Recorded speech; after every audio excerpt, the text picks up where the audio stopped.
Hey, what is up, awesome people? Shady Wags here, and I've been on a mission.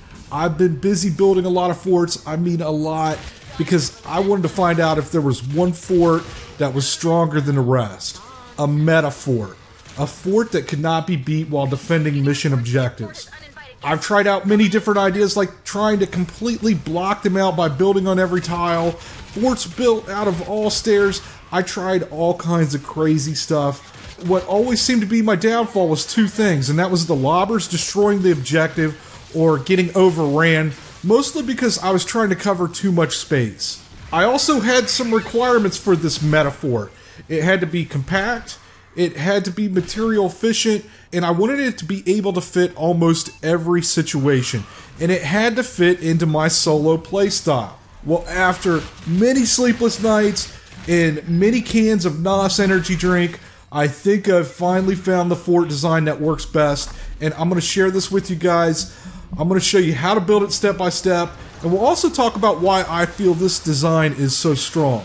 Is this fort meta? I don't know, but that's what I'm calling it for now, because it's got me through every mission in Plankerton solo with little to no trouble so far. There are even some missions that I really had to do little to nothing to win with this design. Now, this fort design takes around 1,500 mats or so.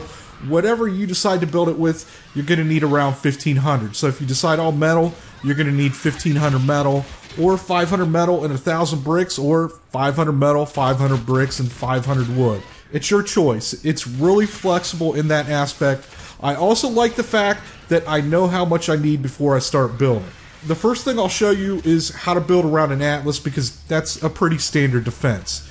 This area I'm building around, it's not ideal. There is a stair step leading down, but this will still work. I'd like to show you on a flatter surface, but I also want to show you that you can modify this design to fit just about any situation.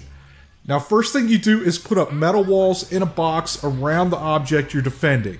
You want to put them as close to the object as possible. Things like Lars Van or Blue Glow pumps are going to have longer sides than the others, so those will be more rectangular. It doesn't make any difference, just put metal walls all around it to block it off.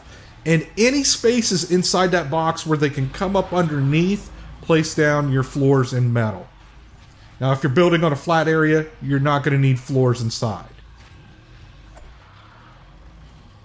All the metal you just put down, upgrade as high as you can. This is important. You want that upgraded as high as you can get it. Now, on the top of the box, place down metal tiles covering the top of the box, and anything directly above the objective, upgrade.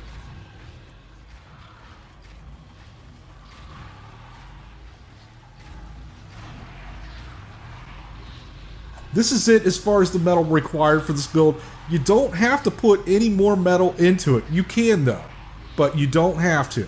If you're a constructor, this is the area you want to place down your base, on the roof on top of the objective.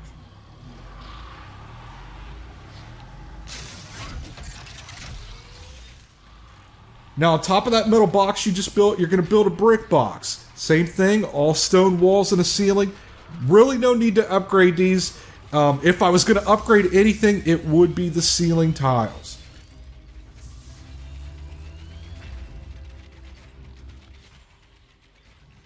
Now, create a wooden staircase to the second floor, and you're going to build another box on top of the second. I normally build this third box in brick again, but for this, I'm going to go ahead and build it out of wood.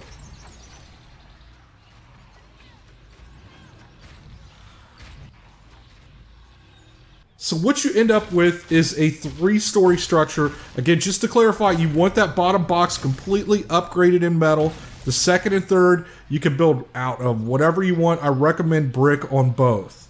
Now go around that box and place floorboards completely around it. I'm going to go ahead and build these in wood.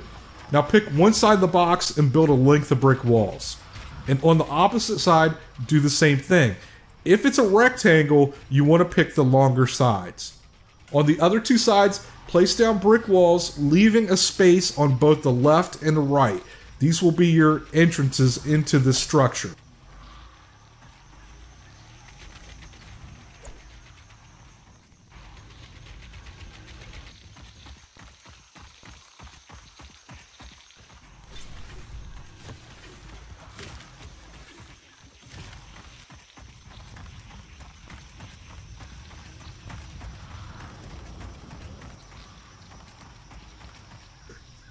Now over top these hallways, build staircases or slanted roofs, your choice, connecting the outside walls to the inside 3-story structure.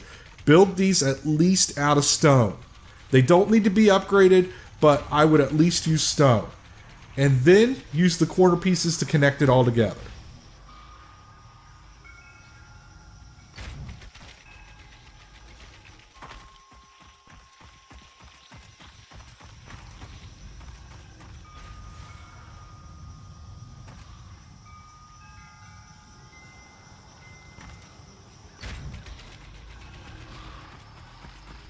If we go outside, you can see we have built a McDonald's.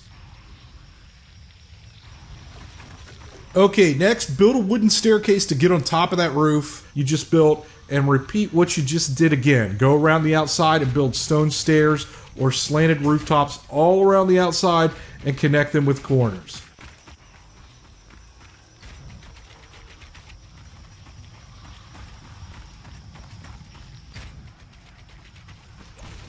Okay, back on the ground again. You're not going to need to go up to the top anymore. So any wooden staircases you've built at this point, you can just destroy those. And you can see now our McDonald's is now transformed into a Japanese shrine. On the inside, place down short metal walls blocking off the inside areas. I'm not sure if that makes sense. Hopefully you can see here what I'm doing. What you're creating is a divide to make 2 hallways, and this will keep them from moving from one hallway into the other, or moving into those side areas. Now go around and up above place wood ceilings.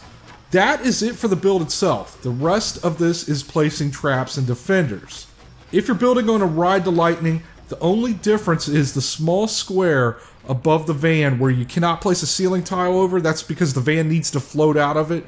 I build those out of metal and I upgrade them all on both the 2nd and the 3rd floors. On the backside, I still use brick, and the constructor's base will be placed on one of those 2 tiles on that 2nd floor. So the rest of this build is putting in the traps in the 2 hallways and your defenders.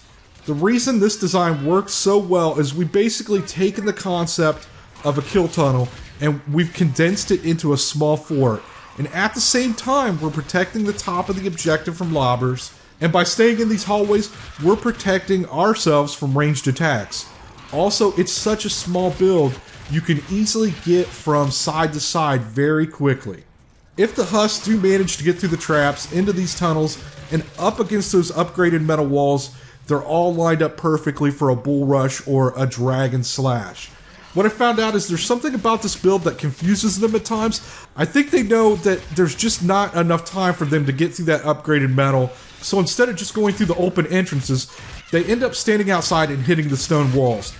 That's great because it just burns time. Your main threat is still going to be the lobbers. They are about the only thing that can ruin this. So you have to take them out one way or the other. The top of the structure can possibly still hold out. I've tested it, I've let them bombard it, and they didn't always get through.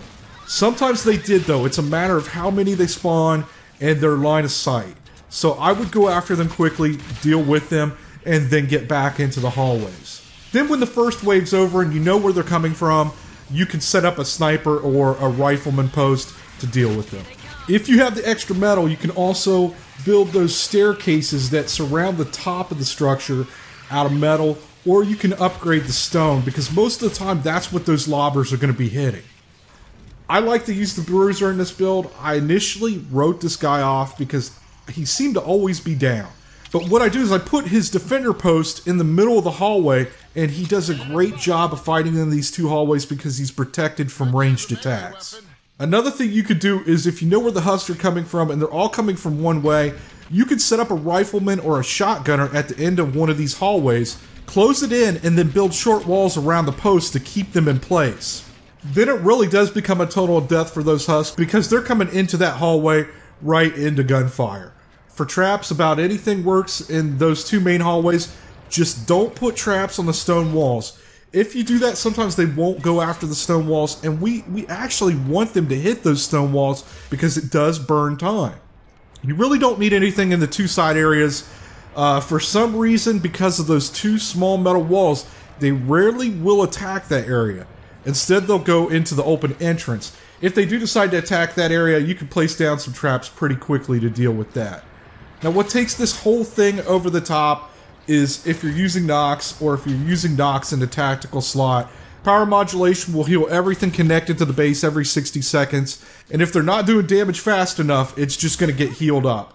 Then what you want to do, after that first wave is over, just wait a couple minutes, let the base heal all the structures. It's even going to heal those roof tiles.